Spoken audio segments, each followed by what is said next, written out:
लखीमपुर खीरी की घटना में जिन 4 किसानों की मौत हुई थी उनकी पोस्टमार्टम रिपोर्ट आ गई है। न्यूज 18 के ऋषभ मणि त्रिपाठी की खबर है कि किसानों की पोस्टमार्टम रिपोर्ट में ये बात सामने आई है कि किसी भी किसान की मौत गोली लगने से नहीं हुई। सूत्रों के मुताबिक किसानों की मौत चोट लगने और ज्यादा खून बहने से हुई है। चारों किसानों के शव पोस्टमार्टम के बाद उनके परिवार वालों को सौंप दिए गए।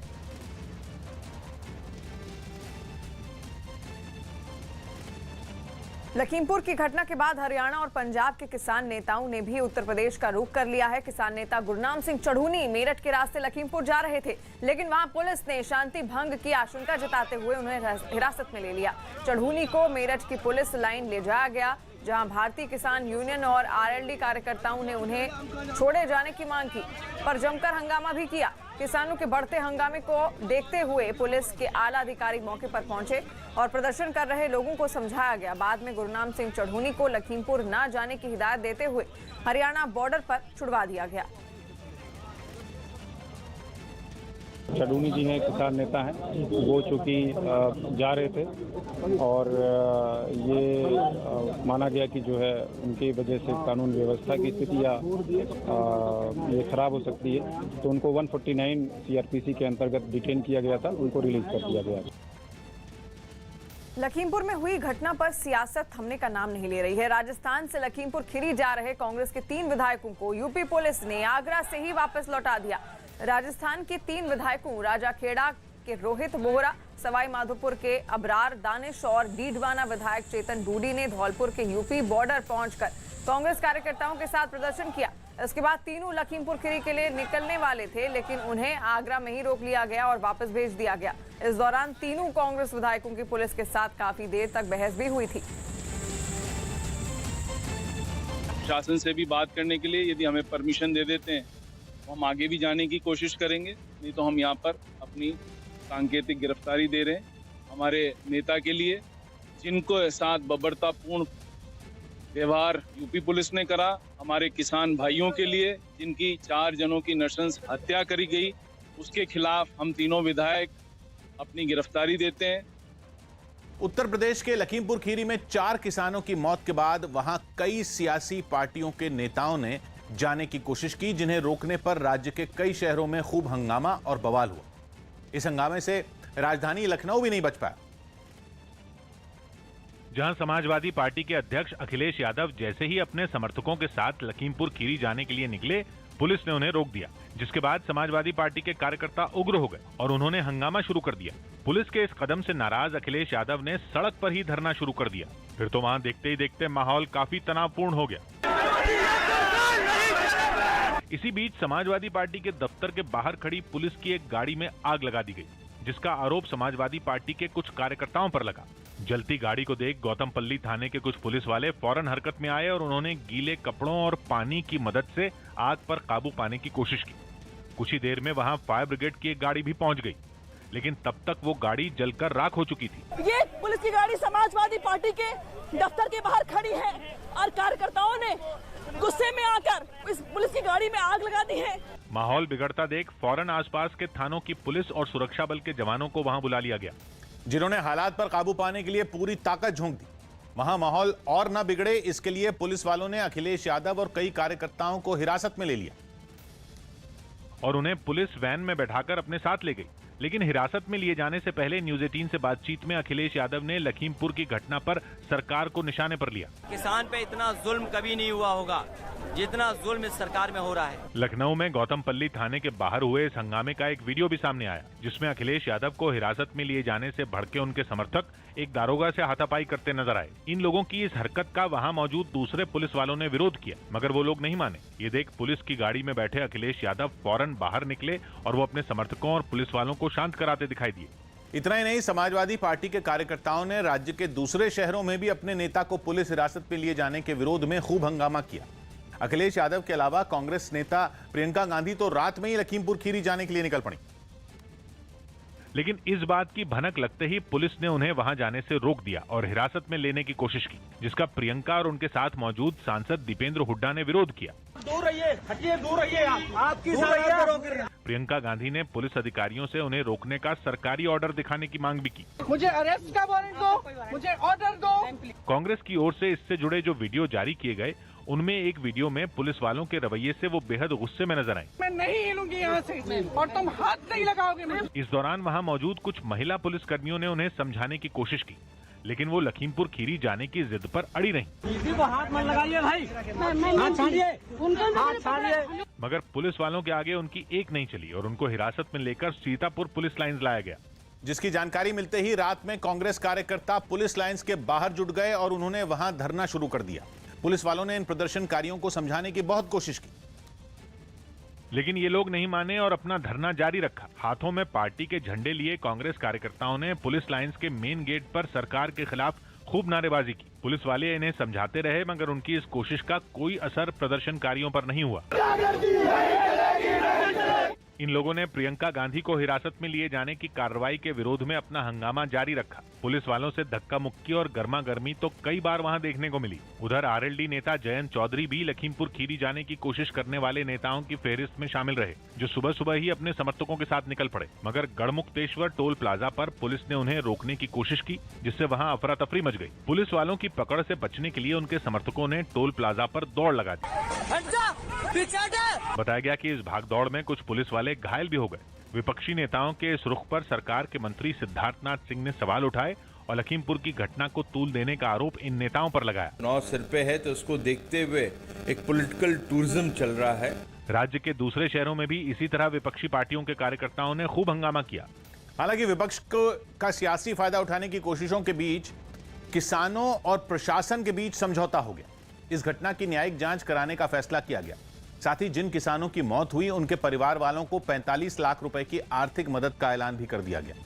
एक दिन पहले लखीमपुर खीरी में हिंसा के दौरान 4 किसानों समेत 8 लोगों की मौत हो गई थी, जिसके बाद किसानों ने मारे गए किसानों के शव सड़क पर रखकर प्रदर्शन शुरू कर दिया। यहाँ पर 4 बॉडी जो है वो रखी हुई है और उनके परिवार के लोग हैं। किसानों ने वहां जो व्यवस्था की उसे देखकर लगने लगा कि वो लंबी लड़ाई लड़ने के मूड में है, क्योंकि वहां लंगर और दूसरे इंतजाम दिखाई देने लगे। जब तक उनको न्याय नहीं मिलेगा उनके मुताबिक तब तक वो यहाँ से हिलने वाले नहीं है। ये प्रदर्शन लखीमपुर खीरी के उसी तिकुनिया इलाके में हुआ जहां एक दिन पहले खूब खून खराबा हुआ था और 4 किसानों समेत 8 लोगों की जान चली गई थी, जिनमें 3 बीजेपी कार्यकर्ता भी शामिल हैं। इस बीच लखीमपुर खीरी में हुई हिंसा की डरावनी तस्वीरें लगातार आती रहीं और उन्हें देखकर लगा कि कार से लोगों के कुचले जाने के बाद किसान गुस्से से पागल हो गए थे। चीख पुकार और शोरगुल के बीच वो गाड़ियों को पलटते दिखे। कौन आता? बदला लेने के चक्कर में अच्छे बुरे का फर्क भूल चुके इन लोगों ने केवल गाड़ियां ही नहीं पलटी, बल्कि वो कुछ लोगों को लाठियों से बेरहमी से पीटते भी नजर आए। वो भी तब जब वो अधमरे हो चुके थे और उनके अंदर खुद को बचाने की ताकत ही नहीं बची थी। हिंसा हुई और लोगों की जान गई, जिसके बाद अगली सुबह भी प्रदर्शन जारी रहा और लखीमपुर में किसानों की भीड़ उमड़ पड़ी। उन्होंने वहां से गुजरने वाले बीजेपी नेताओं को काले झंडे भी दिखाए, लेकिन एक दिन पहले जैसी हिंसा नहीं हुई। इन लोगों ने आरोप लगाया कि उनके 4 साथियों की जान केंद्रीय गृह राज्य मंत्री अजय मिश्रा टेनी के बेटे आशीष मिश्रा की वजह से गई। जो इनका मोनू मिश्रा है, अजय मिश्रा का लड़का, जो गृह मंत्री, कह रहे थे कि हम तो थे ही नहीं। नहीं थे। एक तरफ इन लोगों ने आरोपियों पर केस दर्ज करने समेत कई मांगों को मनवाने के लिए लंबे प्रदर्शन का प्लान बनाया, तो दूसरी तरफ राज्य सरकार मामले को जल्द सुलझाने के लिए कमर कसकर तैयार हो गई और उसने किसानों से बात करने के लिए अधिकारियों को भेजा, जिन्होंने मारे गए किसानों के परिवार वालों समेत बाकी प्रदर्शनकारियों से बात की और किसानों की शिकायत के हिसाब से एफआईआर दर्ज करने का फैसला किया गया। जिसके बाद ADG law and order Prashant Kumar और राकेश टिकैत एक साथ मीडिया के सामने आए। इस प्रेस कॉन्फ्रेंस में प्रशांत कुमार ने न सिर्फ पीड़ित किसानों की आर्थिक मदद का ऐलान किया, बल्कि ये भी बता दिया कि आरोपी जल्द गिरफ्तार होंगे। कोई भी अपराधी बख्शा नहीं जाएगा, कोई भी दोषी व्यक्ति बख्शा नहीं जाएगा, गिरफ्तारी बहुत जल्द की जाएगी। यही नहीं, समझौते के बाद सुबह से लखीमपुर खीरी में डटे राकेश टिकैत ने इशारों इशारों में राज्य सरकार की तारीफ भी कर दी। किसी को फुल फ्लैश आप पावर दे दोगे तो समाधान निकल जाएगा। अधिकारी आए, फुल फ्लैश पावर लेकर आए, उसका समाधान निकला। इस मामले में 24 घंटे के अंदर प्रशासन और किसानों के बीच सहमति बनी और राज्य सरकार की ओर से मारे गए किसानों के परिवार की मदद का ऐलान कर दिया। राज्य सरकार ने वादा किया कि जिन 4 किसानों की जान गई उनके परिवार वालों को 45 लाख रुपए मुआवजा दिया जाएगा। साथ ही उनके परिवार के किसी एक शख्स को सरकारी नौकरी भी मिलेगी। इसके अलावा जो लोग घायल हुए उन्हें 10 लाख रुपए मिलेंगे। साथ ही इस पूरे मामले की न्यायिक जांच का ऐलान कर दिया गया। किसानों की शिकायत के आधार पर लखीमपुर खीरी के तिकुनिया थाने में केंद्रीय गृह राज्य मंत्री के बेटे आशीष मिश्रा के खिलाफ FIR भी दर्ज की गई और यह भरोसा दिया गया कि मामले के आरोपियों की 8 दिनों में गिरफ्तारी होगी। लेकिन इस बीच केंद्रीय गृह राज्य मंत्री अजय मिश्रा भी अपना पक्ष रखने सामने आ गए। उन्होंने लखीमपुर में हुए बवाल के जो वीडियो आए उनका जिक्र करते हुए अपने बेटे आशीष मिश्रा का बचाव किया और उस वीडियो की बात की जिसमें एक शख्स मारपीट करने वालों से अपनी जान की भीख मांगता दिखाई दिया। कहा जा रहा है कि ये शख्स अजय मिश्रा टेनी का ड्राइवर है जो हाथ जोड़कर खुद को पीटने वालों से रहम करने को कहता रहा। एक्सीडेंट कर दो गाड़ी से। नहीं दादा ये नहीं, ये कहीं ना है उनका एक्सीडेंट कर दो भाई मानो। अजय मिश्रा ने इसी वीडियो का हवाला देकर उन पर वार करने वालों पर पलटवार किया। मेरे कार्यकर्ता मारे गए हैं, इसकी पुष्टि हुई है। मेरा ड्राइवर मारा गया है, उसकी पुष्टि हुई है। इतना ही नहीं, उन्होंने बीजेपी कार्यकर्ताओं से मारपीट करने वालों के खिलाफ केस दर्ज कराने की बात करते हुए अपने बेटे के बेगुनाह होने की दलील दी। हमारे बेटे का है प्रश्न, वो आप कहीं पर भी जाकर के वहाँ पर फील्ड चेक कर लीजिए। हजारों लोगों के बीच में वो 11 बजे से और घटना के बाद तक वहीं पर रहा। जिसके कुछ घंटे बाद अजय मिश्रा के एक समर्थक ने इस मामले में FIR दर्ज भी करवा दी और आरोप लगाया कि कुछ अनजान लोगों ने बीजेपी कार्यकर्ताओं की जान ली। ये FIR 10 से 15 अनजान लोगों के खिलाफ दर्ज की गई और आरोप लगाया गया कि उन्होंने हत्या, तोड़फोड़ और मारपीट की। यही नहीं, पार्टी नेता अमित मालवीय ने अपने ट्वीट में लखीमपुर में मारे जाने वाले बीजेपी कार्यकर्ता शुभम मिश्रा के परिवार की शिकायत का जिक्र किया और दावा किया कि शुभम की हत्या के आरोपी तेजिंदर सिंह का कनेक्शन समाजवादी पार्टी से। इस बीच खबर आई कि लखीमपुर की घटना से पहले एक व्हाट्सएप ग्रुप बनाया गया था जिसका नाम ललकार बताया जा रहा है। पता चला है कि ललकार ग्रुप का एडमिन खालिस्तानी संगठन बब्बर खालसा का सदस्य रह चुका है और उसी ने केंद्रीय मंत्री का वीडियो वायरल किया था, जिसे वायरल किया गया और खबर है कि 24 घंटे में इस वीडियो को 2,500 से 3,000 लोगों ने देखा, जिसके बाद लखीमपुर खीरी में लोगों की भीड़ जुटी। तनाव को देखते हुए दिल्ली की सीमाओं पर भी सुरक्षा बढ़ा दी गई। राजधानी के अलग अलग बॉर्डरों पर पहले से ही किसान कृषि सुधार कानूनों के विरोध में आंदोलन कर रहे हैं। ऐसे में किसानों की आड़ लेकर कोई हंगामा न हो, इसलिए पुलिस ने दिल्ली की सीमाओं पर सुरक्षा व्यवस्था और कड़ी कर दी। सिंघू बॉर्डर से सामने आई तस्वीरों में वहां पहले से ज्यादा सुरक्षा बल के जवान दिखाई दिए। बैरिकेड तो वहां पहले से ही लगे थे, इसके साथ ही कंटीले तारों का घेरा भी बना दिया गया। दिल्ली के तमाम बॉर्डर्स की बात करें तो वहां पर पुलिस ने सुरक्षा व्यवस्था पहले से ज्यादा बढ़ा दी है। गाजीपुर बॉर्डर से भी इसी तरह की तस्वीरें सामने आई। वहां दिल्ली से गाजियाबाद जाने वाले रास्ते पर पुलिस ने जांच के लिए बैरिकेड लगा दिए, जिससे गाड़ियों की रफ्तार थम सी गई। इस वजह से वहां लंबा ट्रैफिक जाम लग गया। पुलिस के बड़े अधिकारी खुद वहां मौजूद रहे। लगातार चेकिंग इस वजह से कर रहे हैं कि कोई अवांछनीय तत्व न इधर से आए। हालांकि सीमाओं पर सुरक्षा बढ़ाने से उन लोगों की परेशानी बढ़ गई जो रोजाना दफ्तर जाने या किसी दूसरे काम से इन रास्तों का इस्तेमाल करते हैं। तो वहीं लखीमपुर में हुई हिंसा के विरोध में देश के कई शहरों में जोरदार प्रदर्शन हुए।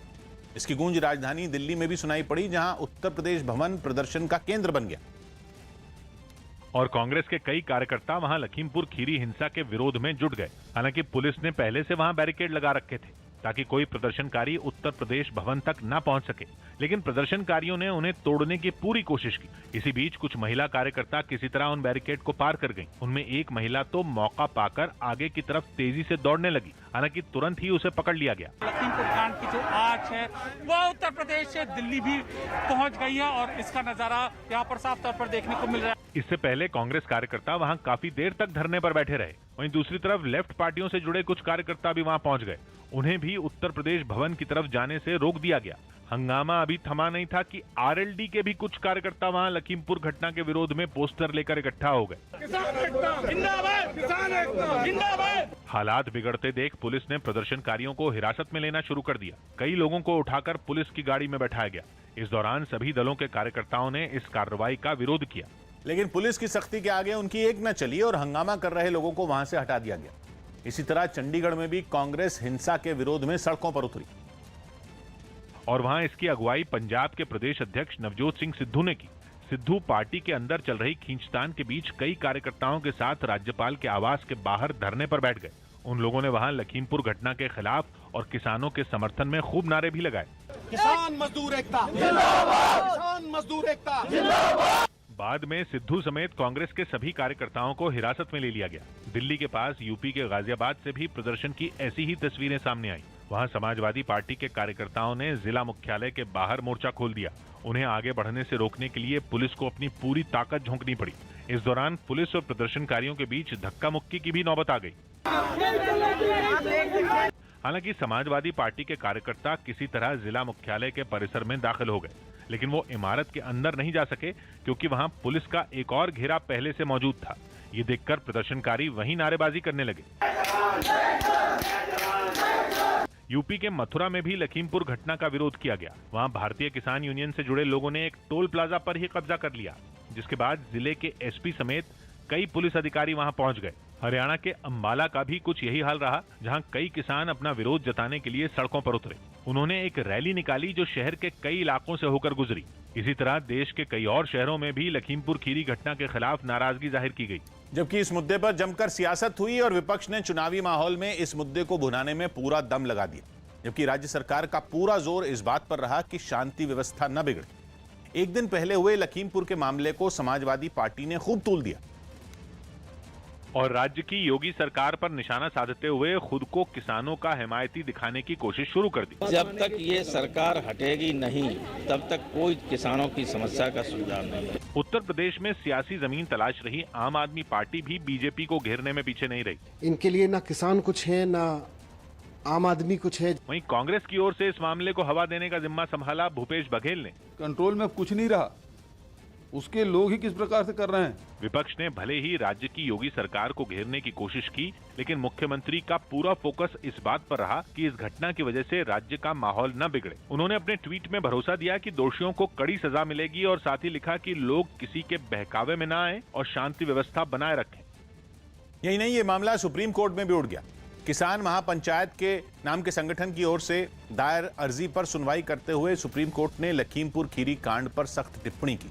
न्यूज 18 के एहतशाम खान की रिपोर्ट है कि कोर्ट में इस बात पर सुनवाई हो रही थी कि किसानों के संगठन किसान महापंचायत को दिल्ली के जंतर मंतर पर प्रदर्शन की इजाजत मिलनी चाहिए या नहीं, जिस पर कोर्ट ने हैरानी जताते हुए कहा कि एक तरफ किसान महापंचायत ने राजस्थान हाई कोर्ट में कृषि सुधार कानूनों को चुनौती दी है, दूसरी तरफ प्रदर्शन की इजाजत भी मांगी जा रही है। जज ने दो टूक पूछा कि जब ये मामला अदालत में चल रहा है और सरकार खुद कह रही है कि ये कानून अभी लागू नहीं करेंगे, तो आंदोलन की क्या जरूरत है। तभी अटॉर्नी जनरल के वेणुगोपाल ने एक दिन पहले लखीमपुर खीरी में हुई हिंसा का जिक्र छेड़ दिया। ये सुनते ही जस्टिस खानविलकर ने कहा कि जब किसी की जान चली जाती है या प्रॉपर्टी का नुकसान हो जाता है तो कोई भी जिम्मेदारी लेने के लिए सामने नहीं आता। इस टिप्पणी के बाद जज ने सख्त लहजे में साफ कर दिया कि लोगों को एक चीज चुननी होगी, या तो वो आंदोलन करें या अदालत से राहत मांगे। यही नहीं, अब सुप्रीम कोर्ट यह देखेगी कि जब किसी मामले की सुनवाई अदालत में जारी है तो उसी मुद्दे पर बाहर आंदोलन प्रदर्शन हो सकता है या नहीं। प्रधानमंत्री मोदी सुबह लखनऊ जाएंगे। छत्तीसगढ़ कांग्रेस के 40 से ज्यादा विधायक विशेष विमान से दिल्ली से एक साथ लौट गए। छत्तीसगढ़ कांग्रेस में नेतृत्व परिवर्तन की अटकलों के बीच ये सभी विधायक कुछ दिन पहले अलग अलग दिल्ली पहुंचे थे। हालांकि विधायकों की इस दिल्ली दौड़ पर बीजेपी ने कांग्रेस में सब कुछ ठीक नहीं होने की बात कही। ईडी ने यूनिटेक के पूर्व मालिक संजय चंद्रा की पत्नी और पिता समेत 3 लोगों को गिरफ्तार कर लिया। आरोप है कि इन लोगों ने मकान के खरीदारों के साथ धोखाधड़ी की। संजय चंद्रा और उनके भाई पहले से ही मुंबई की जेल में बंद हैं। इंग्लैंड और मेजबान ऑस्ट्रेलिया के बीच होने वाली एशेज टेस्ट सीरीज पर सस्पेंस बन गया। इंग्लैंड का क्रिकेट बोर्ड इस हफ्ते के आखिर में इस पर एक बैठक करेगा, क्योंकि इंग्लैंड के कई बड़े क्रिकेटरों ने ऑस्ट्रेलिया में सख्त कोरोना नियमों का पालन करने से इनकार कर दिया था। महाराष्ट्र में कुछ शर्तों के साथ शहरों में स्कूलों में 8वीं से 12वीं तक और ग्रामीण इलाकों में 5वीं से 12वीं तक की क्लासें खोल दी गई। इस दौरान सभी स्कूलों में कोरोना नियमों का खास ख्याल रखा गया। वहीं राज्य की शिक्षा मंत्री वर्षा गायकवाड़ मुंबई के सायन इलाके में एक स्कूल में गईं, जहां उन्होंने बच्चों से काफी देर तक बातचीत की।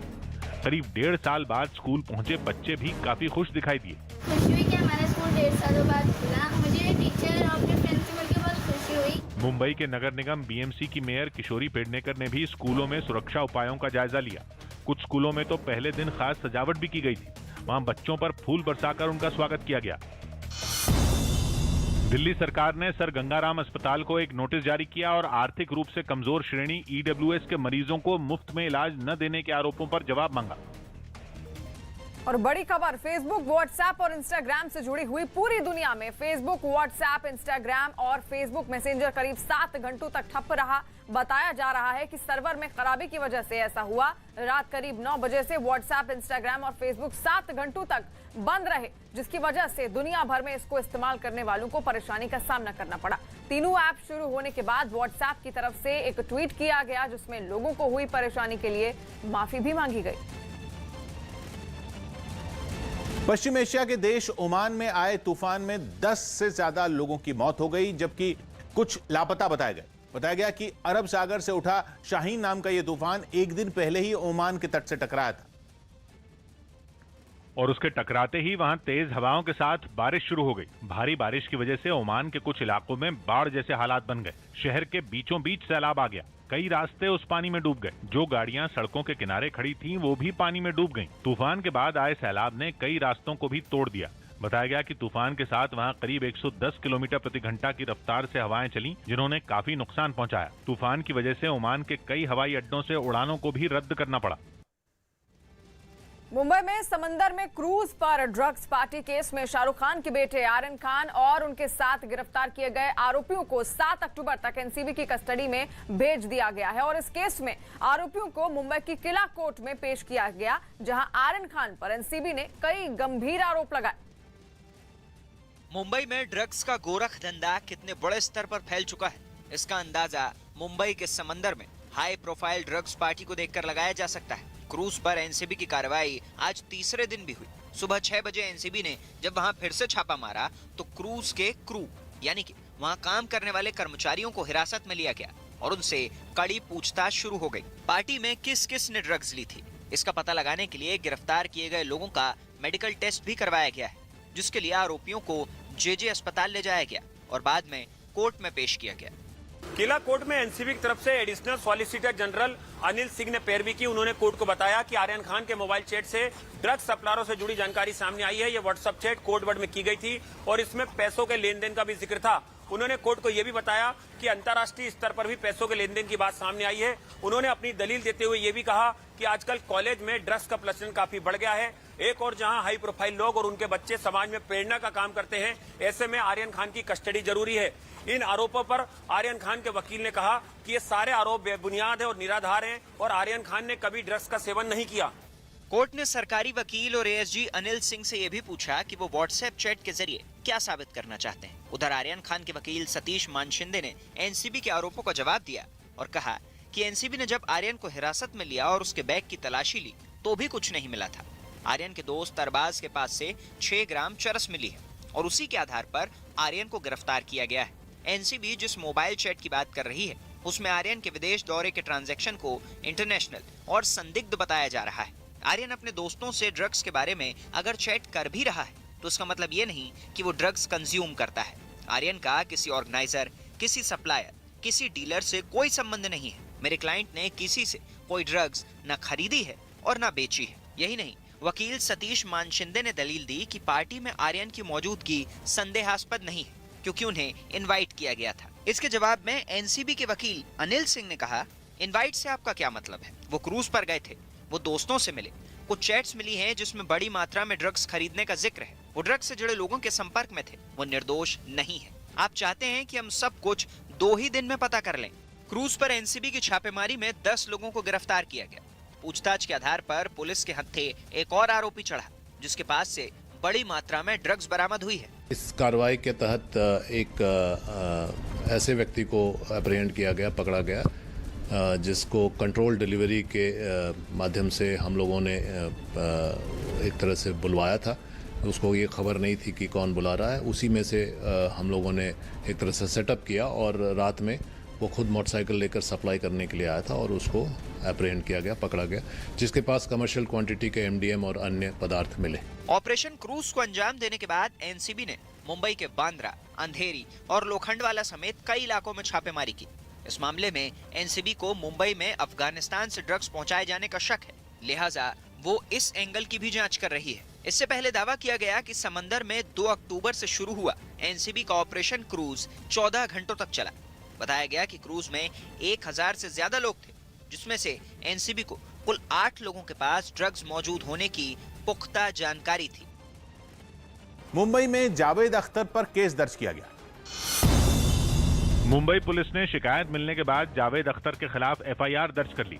आरोप है कि उन्होंने एक न्यूज चैनल पर बातचीत करते हुए आरएसएस की तुलना तालिबान से कर दी थी।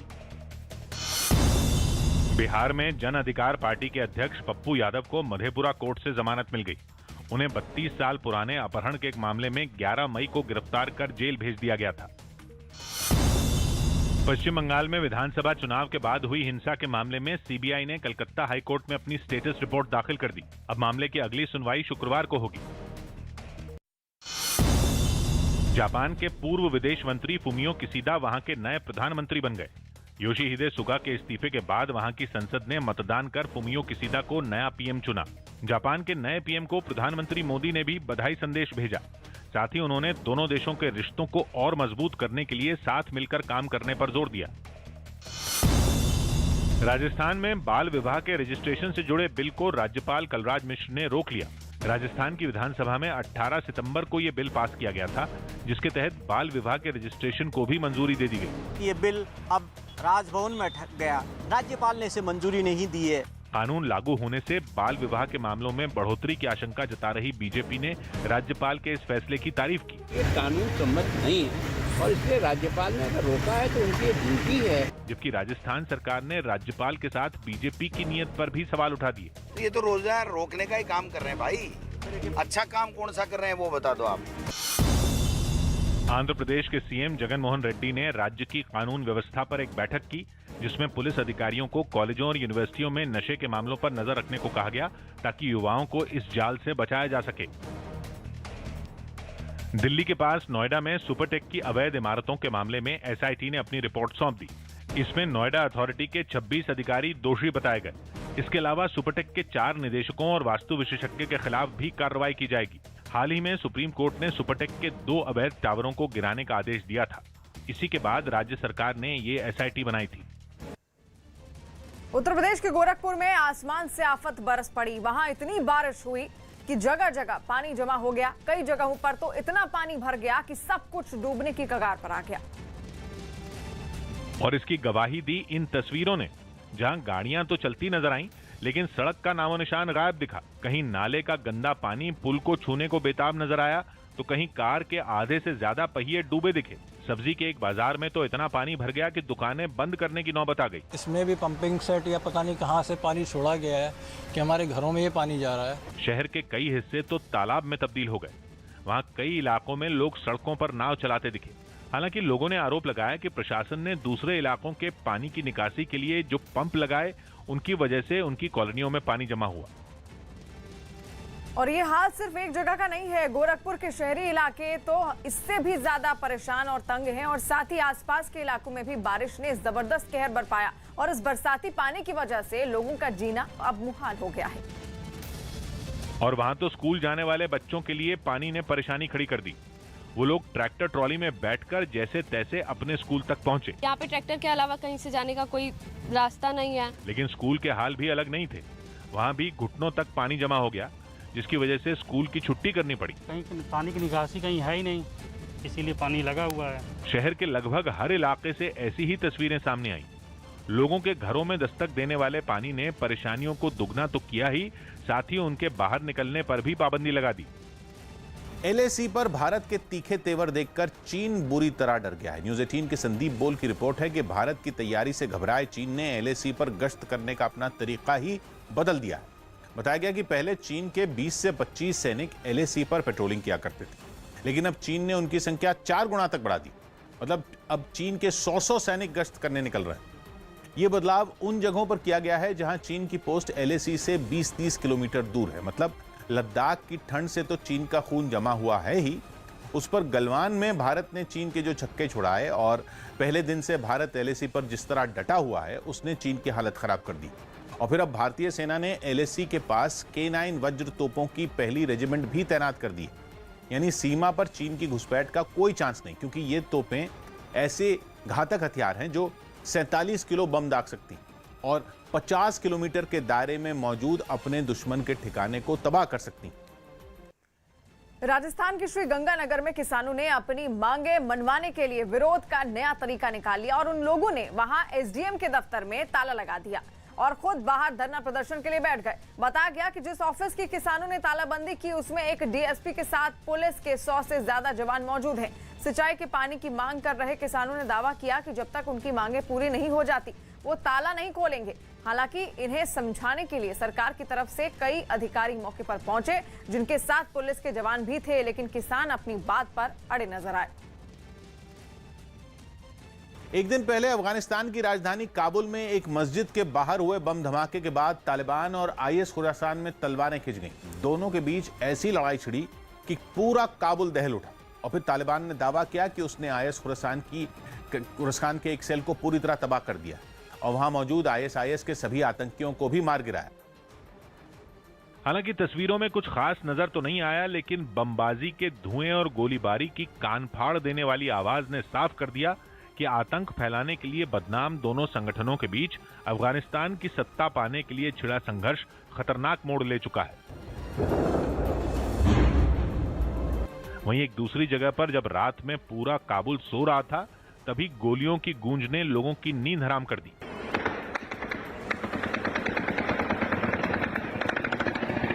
एक दिन पहले काबुल में ईदगाह मस्जिद के गेट पर दिन दहाड़े लोगों की भीड़ के बीच बम धमाका हुआ था, जिसमें कुछ लोगों की मौत हो गई थी। हालांकि अब तक किसी ने भी हमले की जिम्मेदारी नहीं ली है, लेकिन माना जा रहा है कि हमला आईएस खुरासान के आतंकियों ने ही किया और उनके निशाने पर थे भी सीधे तालिबान, क्योंकि जिस मस्जिद में धमाका हुआ वहां तालिबान के प्रवक्ता की मां के लिए प्रार्थना सभा चल रही थी। अफ्रीका के देश ट्यूनीशिया में हजारों लोग राष्ट्रपति कैस सईद के समर्थन में सड़कों पर उतरे और मार्च निकाला गया। जुलाई में शुरू हुए सरकार विरोधी प्रदर्शन के बाद राष्ट्रपति सईद ने प्रधानमंत्री को बर्खास्त करने के साथ संसद और संविधान को भी रद्द कर दिया गया था और फैसले लेने की पूरी ताकत खुद संभाल ली थी। लेकिन वहां लोगों के एक बड़े वर्ग को उनका ये फैसला काफी पसंद आया और वो कैस सईद के समर्थन में उतर आए। इन लोगों ने राष्ट्रपति के फैसले का स्वागत करते हुए राष्ट्रपति के आवास तक एक मार्च निकाला। प्रदर्शन में शामिल लोगों ने उम्मीद जताई कि व्यवस्था में हुए इस बदलाव से भ्रष्टाचार को खत्म किया जा सकेगा। हालांकि विपक्ष ने राष्ट्रपति के इस कदम को एक तरह का तख्तापलट बताते हुए उनका विरोध भी किया, लेकिन मुश्किल हालत से जूझ रहे ट्यूनीशिया में लोगों का बड़ा वर्ग राष्ट्रपति सईद के साथ खड़ा दिखा। राजस्थान के हनुमानगढ़ में धान की खरीदारी के मामले में किसानों ने खूब हंगामा किया।